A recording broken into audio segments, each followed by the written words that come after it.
Hi everyone, this is Brent Jones, and I'm here to share some of my thoughts on curriculum development and course management. I'd really like to thank the JALTCALL team, especially Gary Ross, for their Herculean effort this year. Thanks for all that time and effort to make this possible.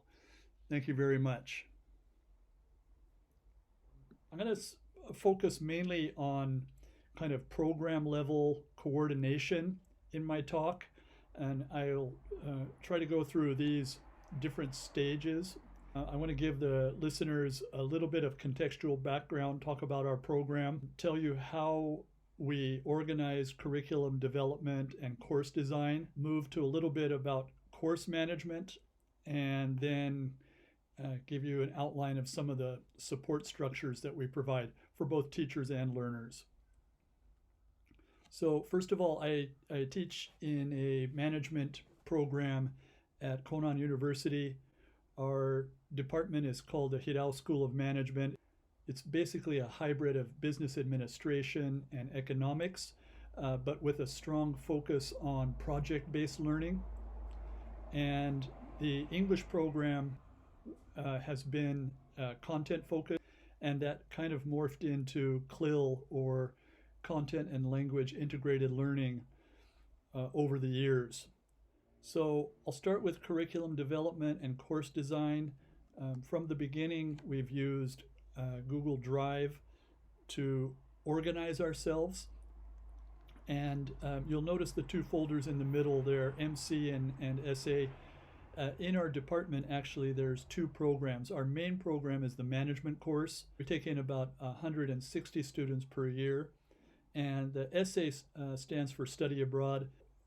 This program is for students who spend 3 semesters with us and then study overseas for a year and then come back and complete their degree in our program.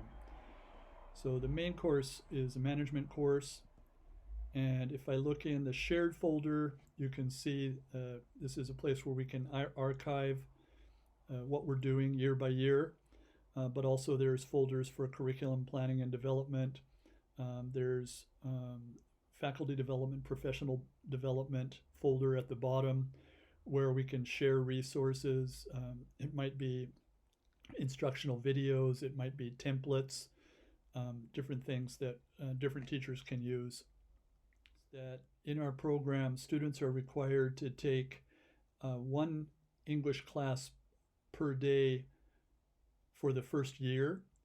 And what this means is they take 2 twice-a-week classes and 1 once-a-week class in semesters 1 and 2. And then semester 3, they have 4 once-a-week courses. But these 3 folders here are by semester to keep things organized. You can also see the folder for electives at the top there. As one example, one of the documents that might be in these folders would be the weekly schedule. This is for students and for teachers. Teachers can download this as a Word file or as a PDF and share it with their students. This is the weekly schedule for a course called Japan Studies, and you can see how the course is broken down by module. So there's 4 different modules: society and culture, business and economy, environment, and politics and government. And when we design the courses in our program, we've been using materials from L.D. Fink, who wrote a book called Significant Learning Experiences. So this slide outlines basically his structure for developing curriculum. So starting with the learning objectives, thinking about the feedback you're going to provide students and the assessment, and then thinking about learning and teaching activities. So I'll talk a little bit about course management. We've used Moodle from the very beginning. You can see here we have the 3 semesters of required courses and then another folder for projects and electives. So I'll talk a little bit about this 3rd semester course called Business Communication. I'm teaching the course this semester and also taught it last year. So if you look inside this part of Moodle in this course, then you can see that it's lined up basically by week. We're around week 7 right now. This is my section here at the bottom for one class. There's also sections for each of the teachers. There are 4 of us who are teaching it. So you can see some of the stuff that's hidden there. But basically we use the forums to manage a project called the Company Expo. In the 8th or 9th week, students uh, present research they've done on a company. We have 6 teams per class, teams of 3 or 4 students. 3 of the groups have the same industry, so different companies but within the same industry. They research those companies, then they prepare a presentation, and the Company Expo is aimed at gathering new employees or uh, inviting people to come work for the company. The participants or the people who are watching, they're shopping around for companies they might be interested in working at. So that's the project. You'll notice the hidden wiki there. This is for their transcript. The reason it's hidden is actually I realized after setting this up and getting students working in the wiki that it was a little more difficult for me to give them feedback in there. And so I moved that to Google Drive, which I'll show you now. So this is the Google Doc for Group 1. So I have each team, the team names, the company name that they're researching, and if the students go in and then click on their team, that'll take them to a linked document that they can work on as a team. Yeah, so here's Group 1's document, so you can see I've made some comments on the right-hand side. I can also highlight parts. I also teach them or make sure that they understand how to use the spell check and grammar check. And basically they polish their document here, and then when they're finished, then they copy and paste that into the wiki on Moodle. So normally we would have the company expo face-to-face, but this year we're doing it online. Students will videotape or video record their presentation, upload that to OneDrive, and then we will show that at the expo. In terms of support structures, I've already tried to talk a little bit about Drive. So each of the courses have handbooks. We also have a program overall handbook. But each individual class has lesson plans, materials, that's all on Drive, mainly for teacher collaboration. Our program does focus on vocabulary, Charlie Brown's new general service list. We have Quizlet sets made up. Students practice and play with those Quizlet sets, and then they take Moodle quizzes. So Mike Hollenbach set up both those Quizlet sets and the Moodle quizzes for us when he was teaching in our program. Student-produced videos. These are things about our program. Some examples might be like extensive reading. So actually students, for one of their elective courses, they make short instructional videos that tell their classmates or their other students at Cube an extensive reading, what it is, why we do it, and then how to do it. And other things might be like learning journals. We also have short videos about genre writing, which is a big focus of our program. And then the video feedback, these are things that we do, and I've been using something called MonoSnap, which a colleague, Roger Palmer, introduced me to. But basically I can record my screen, I can pull up a student's document or a team's product or documents. I can give them spoken feedback over that. I can record that and then upload so they can get that video that makes it a little bit more personal than just marking up a paper and giving it back to them. We used to use something called Jing, but Roger pointed out to me that this MonoSnap is a little bit more functional. And that's what the software that I'm using for this video actually. And assessment, I'll talk a little bit about something called Zipgrade, which I started using in one of my courses, one of my projects actually. I've been experimenting with something called team-based learning, and um, this has come in very, very handy for that course.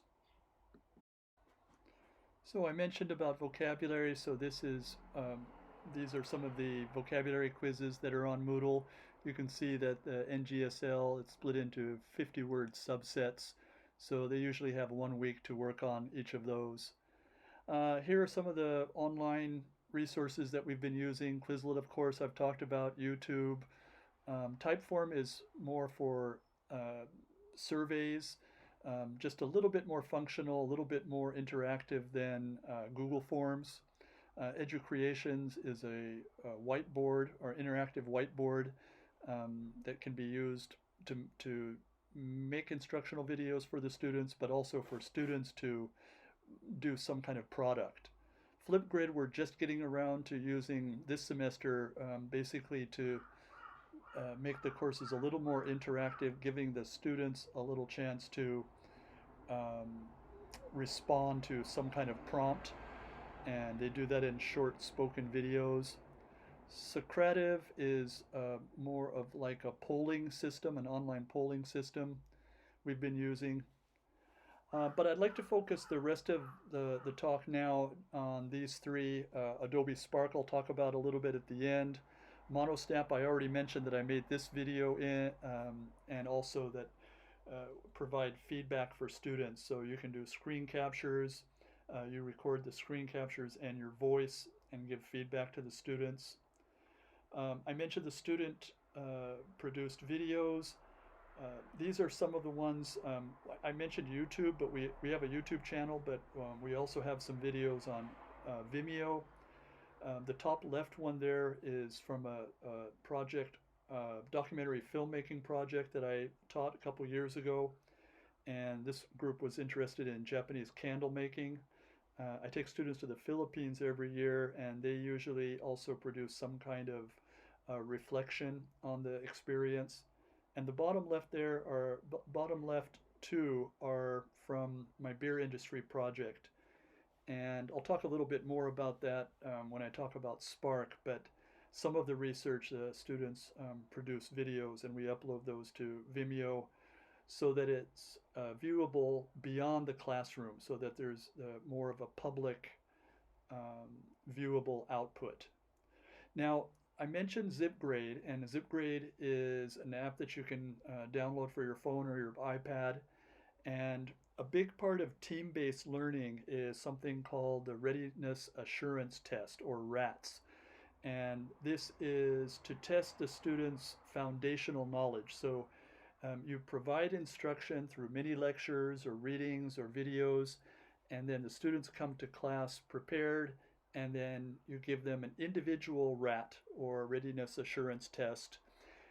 You collect that right away, and then just after that they take a team RAT, and the teams work together throughout the semester. This is an important part of team-based learning.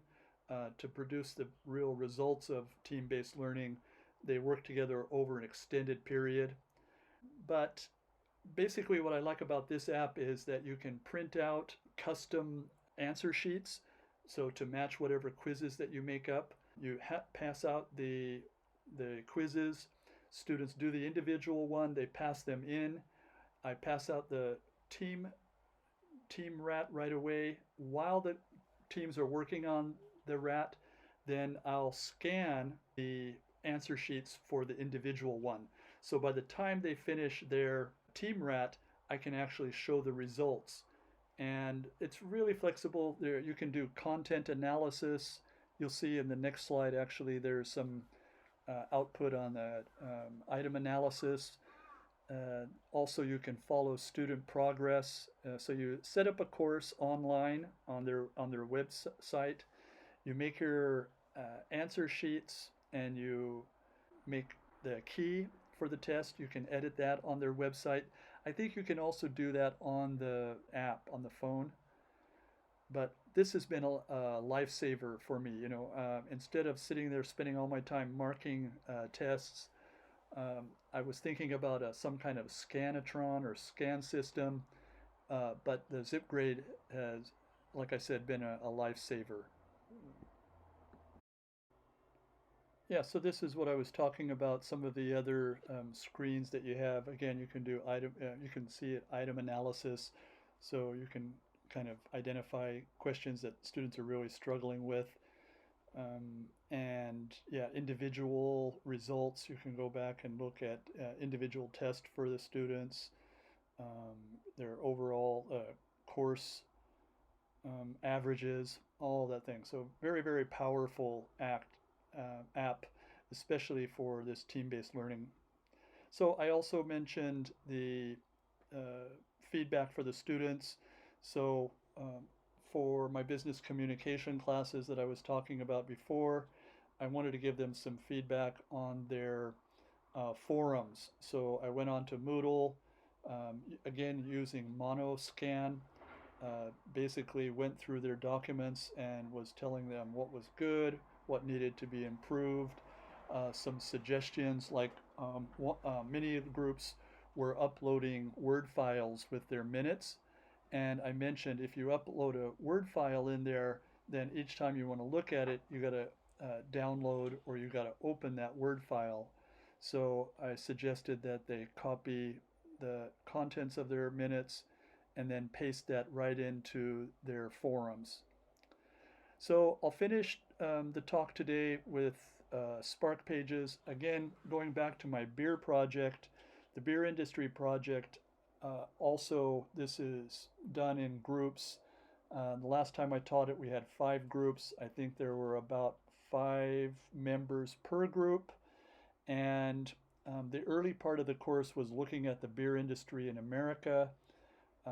So after watching some videos about the history, we watched some documentaries about the history of beer industry in America, and the students were given a region of the U.S., and then they had to go in and find information about the distributors in that region, also about taxation, about the main brewers in that area. And so as far as output for that, then I wanted them to make something, again, that was viewable by the public, not just our class. And so I assigned them Spark pages. So I'll stop the slideshow and show some of those um, Spark pages that my students made. Okay, so yeah, back here at the Moodle site, then this is the beer project. This was in 2019. One of the links is to Spark pages.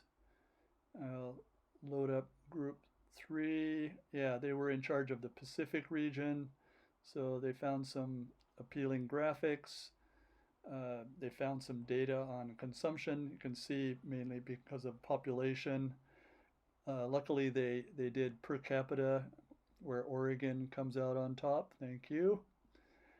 Yeah, and then basically this gives them a chance to do the research, identify what's important, and then present that in an appealing way and use their language skills as they're doing it for the research and for the presentation of that. And I usually give them an opportunity to check the language if they need it. This is another group. Yeah, this group was in charge of North Central, so again, they identified where the region, what they're talking about, consumption per state. I didn't give them a lot. Oh, the guidance that I did give them on what information to include. We actually brainstormed a list of what we thought would the basic information that each group should have. And so we narrowed that down, and I believe it was like 20 items.